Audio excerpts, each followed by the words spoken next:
Good morning students. मेरा नाम रितु यादव है। मेरा जो ग्रेजुएशन है वो अलवर से कंप्लीट हुआ है और मास्टर्स मैंने अपना बनस्थली विद्यापीठ से कंप्लीट किया है और मेरा 2 बार नेट क्लियर है। मैं आज से आप लोगों को जो पढ़ाने जा रही हूँ वो है geography of India. Geography of India के बारे में हम पूरा डिटेल स्टडी करेंगे कि कैसे इसको 5 यूनिट्स में डिवाइड किया है, क्या क्या टॉपिक्स है, हर टॉपिक के ऊपर क्या क्या क्वेश्चंस हमारे बन सकते हैं, कैसे हमारे एग्ज़ाम में इस टाइप के क्वेश्चंस आएंगे कि हम प्रॉपर एक अच्छा आंसर इस पे हम लिख सकें।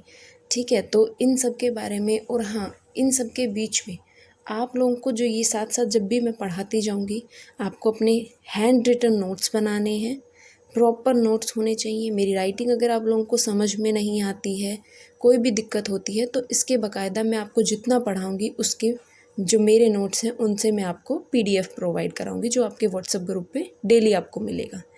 तो सबसे इम्पॉर्टेंट है कि आपको अपने नोट्स बनाने हैं, अच्छे से अपनी स्टडी को रखना है ताकि आपको घर बैठे हुए भी अच्छे से अपनी पढ़ाई करने का जो है टाइम मिल सके। एक अच्छा रूटीन बनाना है कि भाई जैसे जिस टाइम पे आपकी क्लासेस आ रही है उस टाइम पे आप अपना पूरा रूटीन बनाएं कि किस तरीके से मुझे अपनी क्लासेस को मैनेज करना है और प्रॉपर अपनी क्लासेस लेनी है। एंड सेकेंडरी बात कि अब मैं जो है ऑनलाइन क्लासेस आपको नहीं दे पा रही क्योंकि मेरे यहाँ थोड़ा नेटवर्क इश्यू है, तो इसलिए मैं आपको वीडियो बना के मैक्स टू मैक्स 10 साढ़े 10 बजे के पास अपलोड कर दूँगी। आपके व्हाट्सएप ग्रुप पे आपको वीडियो मिल जाएगा और आप उससे अपनी पढ़ाई कंटिन्यू करेंगे। आज सबसे पहले जो हम डिस्कस करेंगे कि जो आपका टॉपिक है, जो मतलब आपका एक सब्जेक्ट है ज्योग्राफी ऑफ इंडिया, इसकी जो सिलेबस है उसको हम डिटेल स्टडी करेंगे क्योंकि एक जो सब्जेक्ट होता है उसका जो सिलेबस होता है वो सबसे इम्पॉर्टेंट होता है। कौन सा पार्ट कहाँ है, उसमें क्या क्या पढ़ना है, हमें कैसे क्वेश्चन को फॉर्मेट करना है, कैसे उसको परफॉर्म करने के लिए हमें कैसे उस आंसर को लिखना है, ये सारी चीज़ें जब भी हम कर पाएंगे तब हम एक सिलेबस को अच्छे तरीके से जान पाते हैं। सिलेबस जो होता है वो हमारा 20% काम आसान कर देता है। तो सबसे पहले हम बात करें तो यूनिट फर्स्ट में जो इंडियन ज्योग्राफी में है वो है physiographic and drainage system. Physiographic में हम जानेंगे कि इंडिया के अंदर कहाँ कहाँ पर्वत हैं, कहाँ कहाँ पठार है, कहाँ मैदान है तो क्यों है, हिमालय बना है तो कैसे बना है, कौन कौन से रीजन्स हैं जिनकी वजह से हमारा हिमालय बना, कौन कौन सी थ्योरीज़ किन किन जो है भूगोलवेत्ताओं ने इसमें दी है। ठीक है, तो इन सब चीज़ों के बारे में हम फिजियोग्राफिक डिवीज़न में जानेंगे। इससे पहले हम थोड़ा सा इंडिया का जो बेसिक इंट्रोडक्शन है, जो हमारे लैटिट्यूड है, अक्षांश देशांतर हैं, उन सब के बारे में भी जानेंगे और सारी चीज़ें को शुरू से जीरो से शुरू करते हुए हम आगे की तरफ चलेंगे। सेकंड जो हमारा ड्रेनेज सिस्टम है, ड्रेनेज सिस्टम में हम देखेंगे कि कौन कौन से जो नदी तंत्र हैं जो हमारे भारत में प्रवाहित हो रहे हैं, किस किस तरफ उनका जो है प्रवाह हो रहा है, कैसे कैसे नदियों का मतलब कहाँ कहाँ से उनका उद्गम हो रहा है, कहाँ वो अपना पानी छोड़ रही है तो किस तरीके की वो वहाँ पर टोपोग्राफीज़ बना रही हैं। जैसे नदियाँ हैं वो गिरती हैं तो कहीं पर ज्वार नदमुख बनाती हैं, कहीं पर डेल्टा बनाती हैं। तो क्या रीजन्स हैं कि ये चीज़ें अलग अलग बनती हैं। डेल्टा बनता है तो क्यों बनता है, और डेल्टा जो बन रहा है तो जो डेल्टा बनता है वो किस तरीके की फॉर्मेशन लिए हुए हैं। जो हमारी एस्चुरी बनती है तो वो कैसे बनी है, कि क्यों है जो अरब सागर में ही हमारी एस्चुरीज बनती हैं, क्यों है कि जो हमारा बंगाल की खाड़ी है उसी। तो इस तरीके से हम पूरा अपना ड्रेनेज सिस्टम को समझेंगे। अब जब ये सब चीज़ें समझ में आ जाती है तो हमें पता चलता है कि कहाँ कहाँ कौन कौन सी इंडिया के अंदर जो मिट्टियाँ पाई जाती हैं। जैसे अपने राजस्थान की बात ले तो अपने यहाँ रेतीली मिट्टी मिलेगी ज़्यादा, जो अपना पश्चिमी भाग है पूरे में रेतीला है। कहीं पर जलोढ़ मृदा है, कहीं पर काली मृदा है, कहीं पर लाल मृदा है। तो क्यों है, क्या क्या फैक्टर्स हैं जो इनको प्रभावित करते हैं। और इन्हीं सॉइल से रिलेटेड एक टॉपिक आता है हमारा वेजिटेशन के अंदर हम जानेंगे कि कौन कौन सी वेजिटेशंस है, कौन कौन सी वनस्पतियां हैं जो कहाँ कहाँ किस तरीके के क्लाइमेट होना चाहिए, किस तरीके की वहाँ सॉइल होनी चाहिए। इन सब के बारे में हम अच्छे से जानेंगे। ठीक है, उसके बाद आता है हमारा फिजियोग्राफिक एंड क्लाइमेट क्लासिफिकेशंस।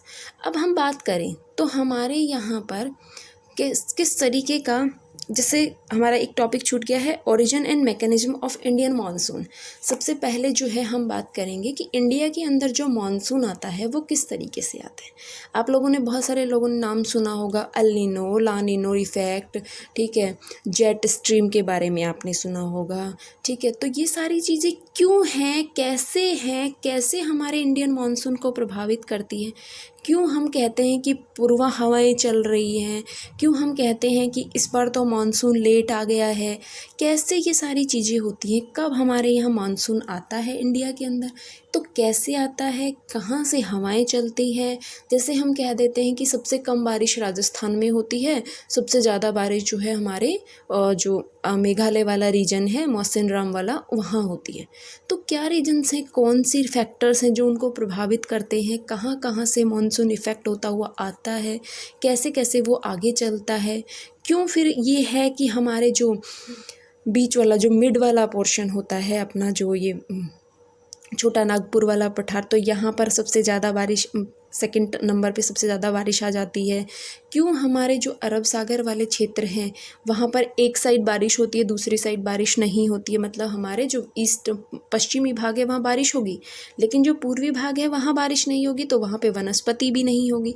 तो क्या क्या रीजन्स हैं, इन सब चीज़ों को हम पढ़ेंगे। और उसके अलावा जो नेक्स्ट चीज़ आएगी कि हमारा जो क्लाइमेट है उसका इंडिया में क्लासिफिकेशन किस तरीके से किया गया है। जो क्लासिफिकेशन किया गया है उसमें हम कॉपेन और थॉर्नथवेट, दो भूगोलवेत्ता हैं जिनका हम इसमें वर्गीकरण पढ़ेंगे। किस तरीके से उन्होंने भारत की जलवायु को विभाजित किया है, कैसे बताया कि कौन कौन से उन्होंने सिंबल्स दिए हैं जिसके थ्रू हम बता सकते हैं कि ये यहाँ की जलवायु है, राजस्थान की जलवायु गर्म जलवायु है, ठीक है, पूर्व की जलवायु ठंडी जलवायु है, कहाँ की शुष्क जलवायु है। ये सारी चीज़ें जो है हम डिटेल में स्टडी करेंगे। सबसे इम्पॉर्टेंट फैक्टर मैं आप लोगों को बता देती हूँ कि जो भी हम टॉपिक पढ़ेंगे उसको बाय मैप से पढ़ेंगे, क्योंकि ज्योग्राफी का जो ऐसा सब्जेक्ट है जिसमें अगर आपने मैप नहीं बनाया तो मतलब आपको मार्क्स नहीं मिलेंगे। और सबसे इम्पॉर्टेंट है कि हमें मार्क्स भी अच्छे लेने हैं और हमारी एक कमांड इसके ऊपर होनी चाहिए, क्योंकि ज्योग्राफी जो हमारा सब्जेक्ट है, आप मास्टर्स कर रहे हैं, एमए कर रहे हैं, तो आप ये समझिए कि अब ज़िंदगी भर के लिए आपका इस सब्जेक्ट से पाला पड़ा है। अब आपको ज़िंदगी भर इस सब्जेक्ट को पढ़ना है। अब ये आपका एक तरीके से जो होता है ना कि आपकी रूह के अंदर ये बस जाना चाहिए, उस तरीके का इसको हमें पढ़ना है। आप कोई भी कंपटीशन देंगे, किसी भी एग्ज़ाम में बैठेंगे, आपको अपने सब्जेक्ट का बेनिफिट मिलेगा ही मिलेगा। आप टीचर की वैकेंसी देख लीजिए, आप टीचर की लाइन में जाना चाहते हो तो आपका सब्जेक्ट स्ट्रॉन्ग होना चाहिए।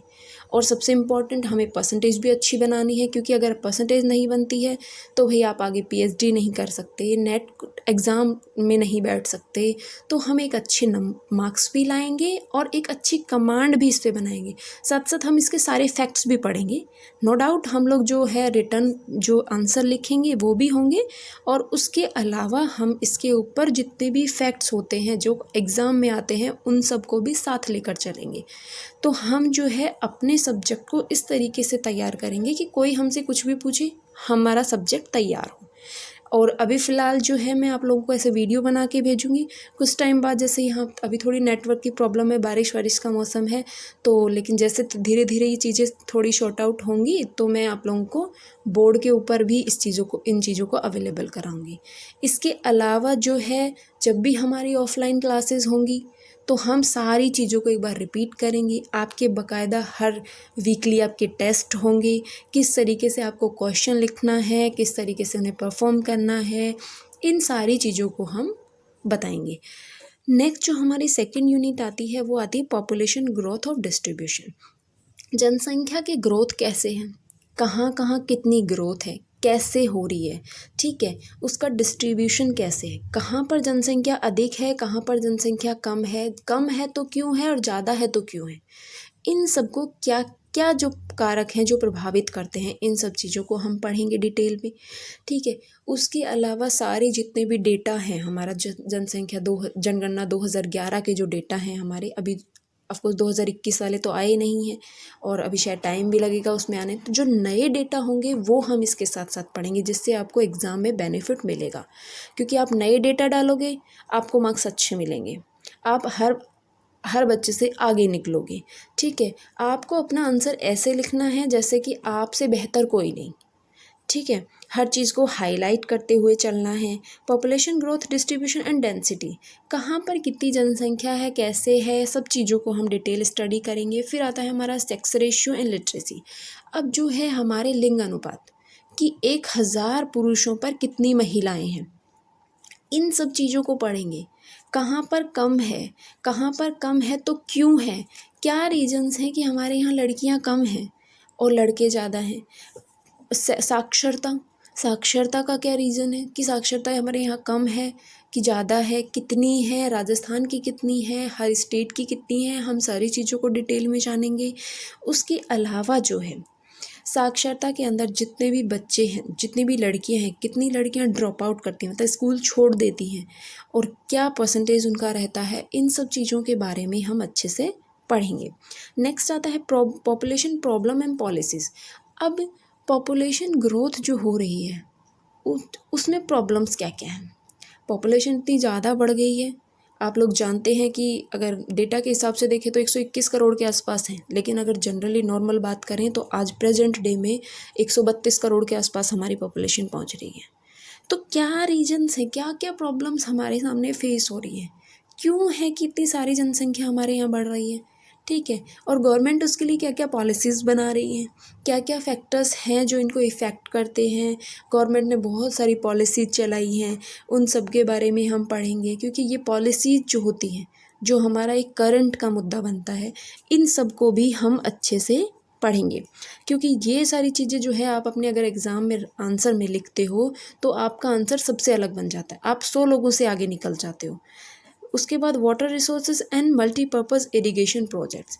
अब अपने यहाँ पर वाटर रिसोर्सेज क्या क्या हैं, मतलब तालाब कितने हैं, कुएँ कहाँ हैं, झीलें कहाँ हैं, नहरें कहाँ कहाँ निकाली गई हैं, इन सब चीज़ों को पढ़ेंगे। और मल्टीपर्पज़ इरिगेशन प्रोजेक्ट, कौन कौन सी सिंचाई प्रोजेक्ट्स हमारे यहाँ पर लगाए गए हैं, कौन कौन सी नदी पर कौन कौन से प्रोजेक्ट्स हैं, कौन कौन से डैम बनाए गए हैं, कहाँ से हमें जो है इन सिंचाई की सुविधा मिल रही है, इन सब चीज़ों के बारे में हम इनमें जानेंगे। ठीक है, थर्ड यूनिट जो हमारी आती है वो हमारी आती है रिसोर्सेज कंजर्वेशन। जो हमारे पास रिसोर्सेज हैं प्रेजेंट में अगर हम बात करें तो हमारे पास आज पेट्रोल भी है, कोल भी है, ठीक है, बायोटिक मरीन रिसोर्सेज भी है, मिनरल्स भी है। लेकिन एक टाइम आएगा ना कि हमारे पास ये सारी चीज़ें ख़त्म हो जाएंगी, क्योंकि हर चीज़ की एक लिमिट होती है, एक टाइम बाद सारी चीज़ें ख़त्म होनी है। तो इसमें हम रिसोर्सेज कंजर्वेशन के बारे में पढ़ेंगे कि कैसे हम मिनरल्स को, लैंड को, ठीक है, वाटर को, बायोटिक एंड मरीन रिसोर्स मतलब समुद्री जो संसाधन होते हैं हमारे, ठीक है, उन सब को, मिनरल्स हमारे हो गए, पावर रिसोर्सेस हो गए, इन सब का किस तरीके से यूज़ करें, कैसे उनको कंजर्व करें, कैसे उनको प्रिजर्व करें, ठीक है, इन सारी चीज़ों के बारे में जानेंगे। Distribution and production in India. अब इंडिया के अंदर जो है लोहा, आयरन का, कॉपर का, कोल का, पेट्रोल का, इन सब का प्रोडक्शन कहाँ कहाँ होता है, कौन कौन सी इंडस्ट्रीज़ है जो इसके लिए लगी हुई हैं, जो इसके लिए काम करती हैं, इन सब चीज़ों के बारे में भी हम जानेंगे। आपका जो सब सिलेबस है, नो डाउट आपका सिलेबस वास्ट है। आपका इंडिया का सिलेबस अगर आप हर एक टॉपिक को लेके बैठोगे तो आप बहुत डिटेल में इसको पढ़ सकते हो, लेकिन हम उन्हीं चीज़ों को पढ़ेंगे जो आपके एग्ज़ाम के लिए बेनिफिशियल है, जो आपको आगे एग्ज़ाम में आपको एग्ज़ाम में हेल्प करे। ठीक है, आपके कंपटीशन जब, क्योंकि आप फाइनल ईयर में हो तो अगले साल से आपको नेट भी एग्ज़ाम देना होगा, तो हम उसी पर्पज़ से आपका ये टॉपिक स्टार्ट करेंगे। ठीक है, नेक्स्ट जो आती है हमारी यूनिट आती है फोर्थ यूनिट। फोर्थ यूनिट में अगर हम बात करें तो टाइप्स ऑफ एग्रीकल्चर की बात आती है। एग्रीकल्चर में हम पढ़ेंगे कि कौन कौन सी खेती कहाँ कहाँ होती है, कैसे कैसे वहाँ का क्लाइमेट होना चाहिए। जैसे हमें पता है कि कौन सी फसल, सब लोग जानते हैं, आप लोग सब लोग गांव से हैं तो ये चीज़ें जानते होंगे कि भाई कौन सी फसल के लिए कितना टेम्परेचर चाहिए उगाने के लिए, कितना काटने के लिए, और इन सब चीज़ों के बारे में हम पढ़ेंगे। ठीक है, और बाकायदा हम इन सब चीज़ों को मैप से पढ़ेंगे। ठीक है। उसके अलावा जो भी मुझे लगेगा कि आप लोगों को पीपीटी के थ्रू या फिर कोई भी एक्स्ट्रा मटेरियल जो भी मुझे मिलेगा वो मैं आप लोगों को प्रोवाइड कराऊंगी, ठीक है। Types of agriculture, geographical conditions उसके लिए क्या क्या हैं, मतलब जो कृषि हो रही है, जैसे गेहूं की खेती लगा लो, गेहूं की खेती के लिए कितना टेम्परेचर चाहिए, कितनी बारिश चाहिए, ठीक है। क्या रीजन्स हैं कि हमारे यहाँ चावल नहीं होता, पश्चिम बंगाल में चावल होता है, गन्ना पश्चिम बंगाल में और इधर यूपी साइड में होता है, क्यों होता है। ये सारे कुछ फैक्टर्स हैं जिनको हम ध्यान नहीं देते हैं, लेकिन ये सारी चीज़ें एग्ज़ाम में आपको बहुत अच्छे मार्क्स दिलवा सकती हैं। And distribution and production of following crops, इन सब के लिए जितने भी क्रॉप्स हैं उनका डिस्ट्रीब्यूशन कहाँ कहाँ कैसे है और उनका प्रोडक्शन कहाँ कहाँ होता है, इन सब चीज़ों के बारे में हम पढ़ेंगे। अब उसमें फसलें भी दी हुई हैं आपके सिलेबस के अंदर, जैसे गेहूं हो गया, चावल हो गया, शुगर केन है, सूती कॉटन है, टी हो गया, चाय हो गया, कॉफ़ी हो गया। एंड सबसे इम्पॉर्टेंट जो चीज़ आती है आपके टॉपिक में आती है ग्रीन रिवॉल्यूशन, मतलब हरित क्रांति के बारे में भी आपको पढ़ना पड़ेगा कि कैसे जो था पहले जिस तरीके से खेती होती थी, फिर उसके बाद में जो है हरित क्रांति को लाया गया, ठीक है, एस स्वामीनाथन द्वारा हरित क्रांति को लाया गया, कैसे उन्होंने इसमें कौन कौन सी फसलों को रखा गया, हाइब्रिड जो है हमारे यहाँ पर क्रॉप्स कौन कौन सी होती है, इसके बीच में हम जितने भी करंट के मुद्दे इनसे जुड़ेंगे उन सबको भी पढ़ेंगे, ठीक है। और सबसे जो इम्पॉर्टेंट चीज़ आती है कि मैं वापस आप लोगों को रिपीट कर रही हूँ कि आप अपनी हैंड रिटन्स ज़रूर बनाएंगे, हर चीज़ को हम बहुत ही डिटेल में स्टडी करेंगे। अभी आप लोगों के पास टाइम है, आप लोग घर पे हैं, अपने कोरोना का जो मानती हूँ कि कोरोना बीमारी की वजह से सब लोग बहुत ज़्यादा हर चीज़ रुक गई है, तो आप लोग घर पे रह के अपनी अच्छे से पढ़ाई कीजिए, ठीक है। तो इन सब चीज़ों को हम बहुत अच्छे से पढ़ेंगे, ठीक है। और जब भी कोई भी मटेरियल होगा आपको मैं हर चीज़ के बाद में, हर जो टॉपिक पढ़ाऊँगी उसके बाद आपको पीडीएफ प्रोवाइड कराऊँगी, हर टॉपिक की पीडीएफ आपको मिलेगी। आप अपने हैंड रिटन भी बनाइएगा नोट्स, उसके अलावा जो पीडीएफ उसको भी पढ़िएगा। कोई भी इश्यू हो, कोई भी प्रॉब्लम हो, आप मुझे व्हाट्सएप ग्रुप पे भी मैसेज कर सकते हैं, और उसके अलावा आप पर्सनली भी मेरे से कांटेक्ट करके आप अपनी प्रॉब्लम बता सकते हैं, ठीक है। सब्जेक्ट से रिलेटेड कोई भी प्रॉब्लम हो आप किसी भी टाइम पे मुझे कॉल करके या फिर मैसेज करके आप पूछ सकते हैं, ठीक है। उसके अलावा अदरवाइज़ हम सब लोग मिल के मेहनत करेंगे, मैं अपने 100% एफ़र्ट्स आपके लिए लगाऊंगी, ठीक है। क्योंकि मेरे लिए भी अपना सब्जेक्ट जो है, ज्योग्राफी मेरा सब्जेक्ट रहा है, तो ऑफकोर्स मुझे जितना आता है उतना मैं आपको देने की कोशिश करूँगी, ठीक है। 5th जो यूनिट आती है हमारी, आती है इंडस्ट्रीज़ के बारे में। जो हमारी इंडिया के अंदर मेजर इंडस्ट्रीज़ हैं उन सबको हम पढ़ेंगे, ठीक है। कौन कौन सी इंडस्ट्री कहाँ कहाँ लगी हुई है, कैसे कैसे उनमें वो कौन कौन से फैक्टर्स हैं जो उनको प्रभावित कर रहे हैं। आयरन एंड स्टील कंपनी हो गई, सीमेंट उद्योग हो गया, कॉटन सूती वस्त्र उद्योग हो गया, शुगर इंडस्ट्री हो गई। इन सब चीज़ों के बारे में पढ़ेंगे कि कौन कौन सी इंडस्ट्री से क्या क्या चीज़ें हमारे यहाँ पर ट्रेड हो रहा है। ट्रांसपोर्ट भी पढ़ेंगे, ट्रेड एंड ट्रांसपोर्ट भी हम इंडिया का पढ़ेंगे, ठीक है, कि कहाँ कहाँ किस तरीके का मतलब जो परिवहन तंत्र है वो किस तरीके का बनाया गया है। फिर कुछ भूगोलवेत्ता हैं जिन्होंने इंडस्ट्रियल रीजन्स को डिवाइड किया है। इंडिया को क्या है कि बहुत सारे जो है इंडिया इंडस्ट्रियल रीजन्स में डिवाइड किया है इंडिया को, पूरे इंडिया को। जैसे हमारा ये इधर का एरिया देख ले, छोटा नागपुर हो गया, ठीक है, इधर की साइड मिनरल्स हो गए, इन सब खनिजों के लिए ये बहुत फेमस जगह है, ठीक है।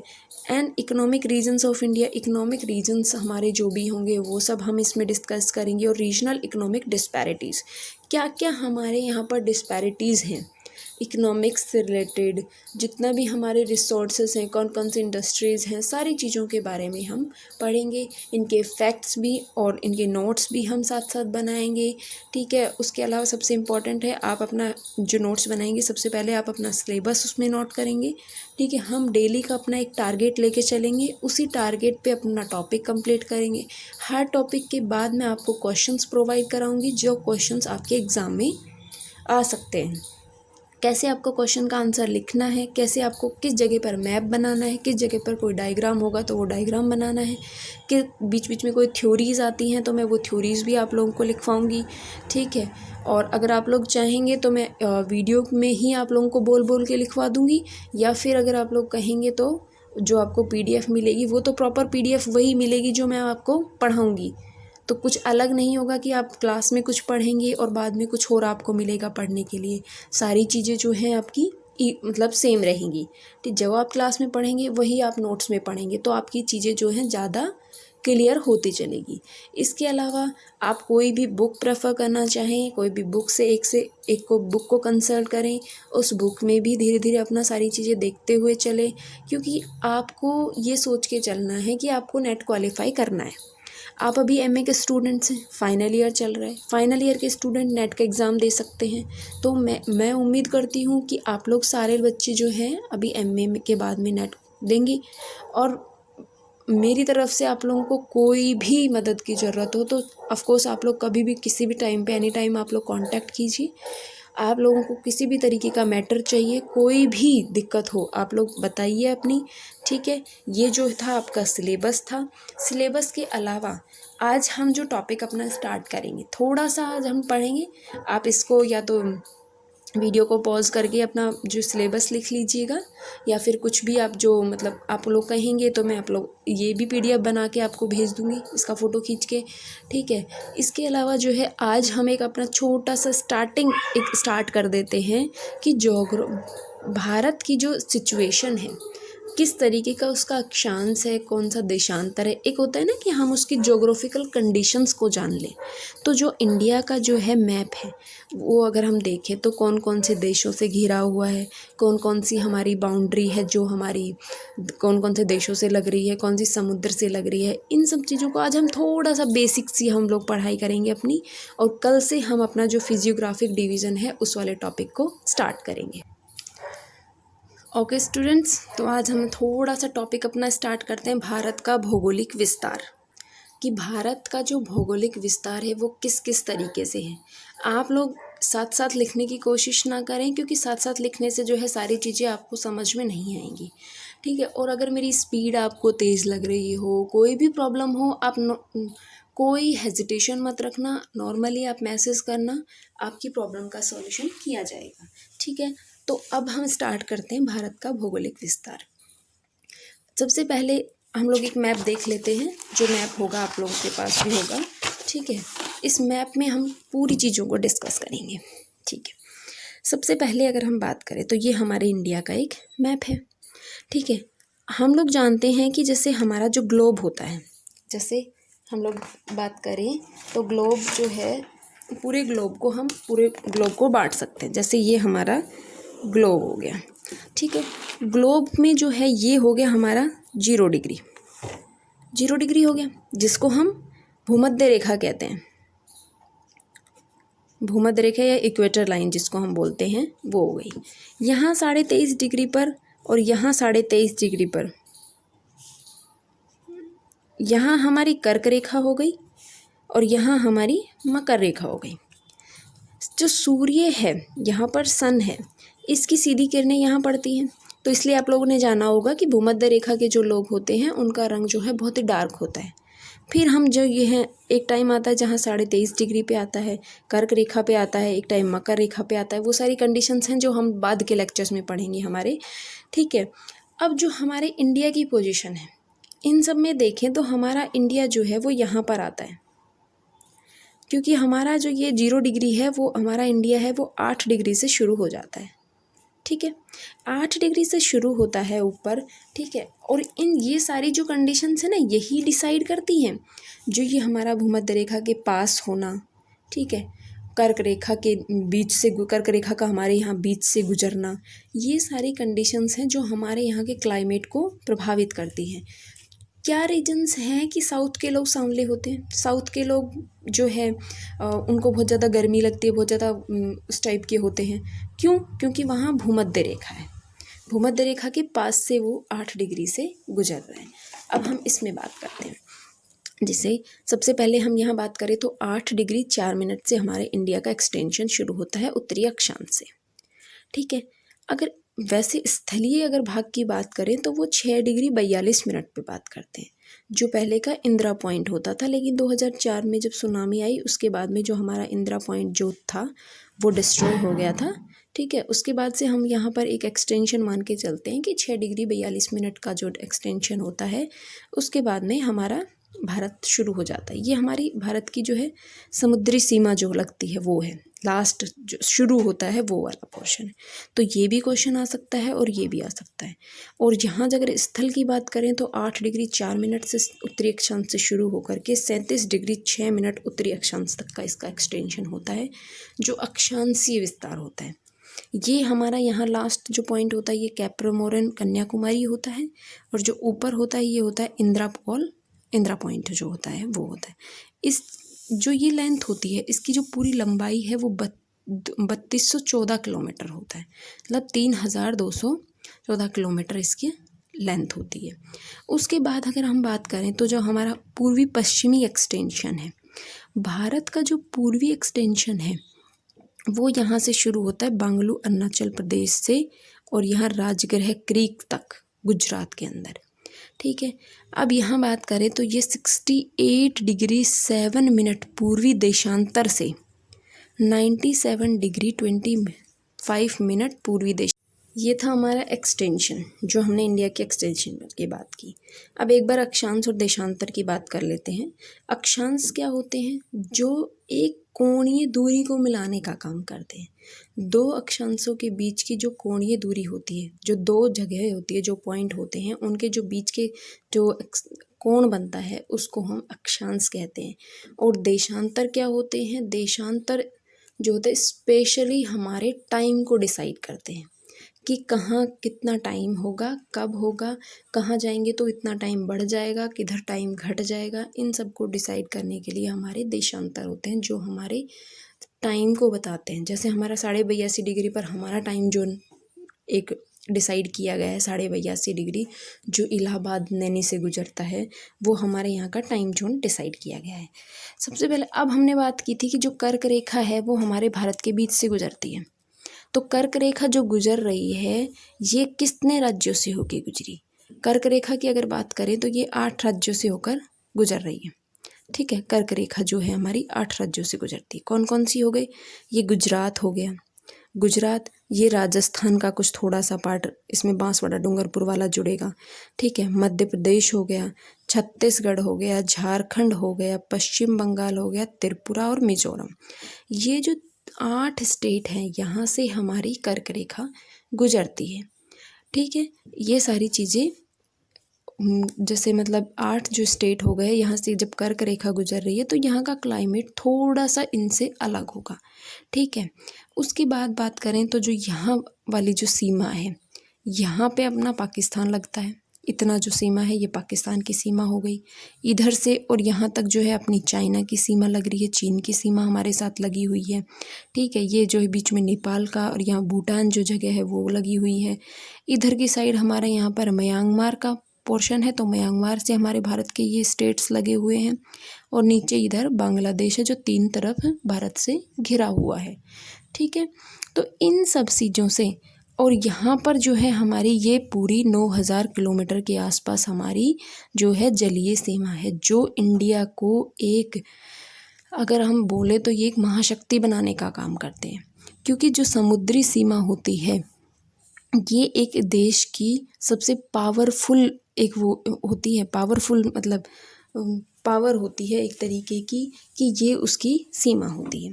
ठीक है, इधर की साइड जैसे पाकिस्तान जो है गुजरात से लगकर इधर जम्मू कश्मीर तक यहाँ लगी हुई है। इधर जम्मू कश्मीर से इधर अरुणाचल प्रदेश तक चीन की सीमा लगी हुई है। ठीक है, इधर बांग्लादेश है जो तीनों तरफ से घिरा हुआ है।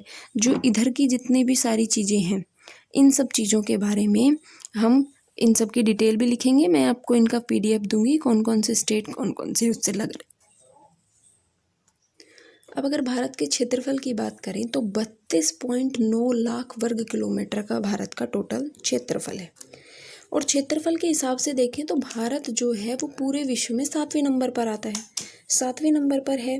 तो अगर अब हम बात करें तो 7वें नंबर पर हैं, तो हम टोटल जो है 7 नंबर तो याद रखेंगे ही रखेंगे, लेकिन 3 नंबर और भी याद रखेंगे कि 10 ऐसे देश जिनकी जो क्षेत्रफल है वो सबसे बड़ा है। जैसे सबसे बड़ा है रूस, फिर कनाडा, फिर चीन आता है, फिर अमेरिका, फिर ब्राज़ील, फिर ऑस्ट्रेलिया, फिर भारत। अब देखिए, भारत जो है वो क्षेत्रफल की दृष्टि से कौन से नंबर पे है? 7वें नंबर पे, लेकिन वहीं जनसंख्या के नंबर पर दूसरा है।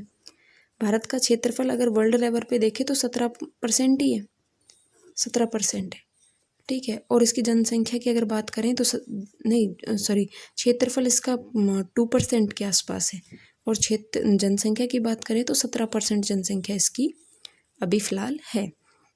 और ये हमारा जो है सबसे जनसंख्या सबसे ज़्यादा चीन की है, फिर भारत की, फिर अमेरिका की। चीन की जो है भारत से ज़्यादा है, और भारत जो है उसके अंदर क्षेत्रफल की दृष्टि से अगर देखा जाए तो क्षेत्रफल कम है और जनसंख्या अधिक होती है, ठीक है। ये एक डेटा है, ये आपके एग्ज़ाम में बहुत कम काम आता है, मतलब कंपटीशन एग्ज़ाम में आएगा, आपके जो एमए के जो पेपर होंगे उनमें आपका इनका ज़्यादा यूज़ नहीं है, ठीक है। लेकिन आपको एक पता होना चाहिए कि आप ज्योग्राफी के स्टूडेंट्स हो, आपको पता हो कि कौन सी जगह कहाँ है और किसका एरिया कितना बड़ा है, इंडिया किस स्थान पर आता है, कितना उसका क्षेत्रफल है, कितनी उसकी जनसंख्या है, इन सब चीज़ों के बारे में आपको पता होना। अब हमने पढ़ा था कि विश्व की जनसंख्या का भारत में कितना परसेंट है? 17.5% है जो भारत की जनसंख्या है, जो विश्व की जनसंख्या का, ठीक है। अब कर्क रेखा का हमने पढ़ा कि वो 8 राज्यों से गुजरती है, ठीक है। फिर भारत का जो मानक समय आता है, जो स्टैंडर्ड लाइन बनी हुई है, इंडियन स्टैंडर्ड टाइम है, जो 82.5 डिग्री डिसाइड किया गया है, वो भारत के किन किन राज्यों से गुजरता है? वो भारत के 5 राज्यों से गुजरता है, जो उत्तर से दक्षिण की तरह अगर हम देखें, सबसे ऊपर है उत्तर प्रदेश, फिर मध्य प्रदेश, फिर छत्तीसगढ़, फिर उड़ीसा, फिर आंध्र प्रदेश। ये सीक्वेंस आपके एग्ज़ाम में आता है, तो आपको इसी सीक्वेंस में इस चीज़ को याद करना है कि उत्तर से दक्षिण में और दक्षिण से उत्तर की ओर कौन कौन से स्टेट है जो 82.5 डिग्री है, ये डिसाइड करता है। देखो, अब हमने पढ़ा होगा कि जो है अपने यहाँ राजस्थान का अगर टाइम देखें, राजस्थान के टाइम से जो उधर पूर्वी साइड होता है वहाँ आधा घंटा कम होता है, लेट होता है। क्यों होता है, रीज़न क्या है?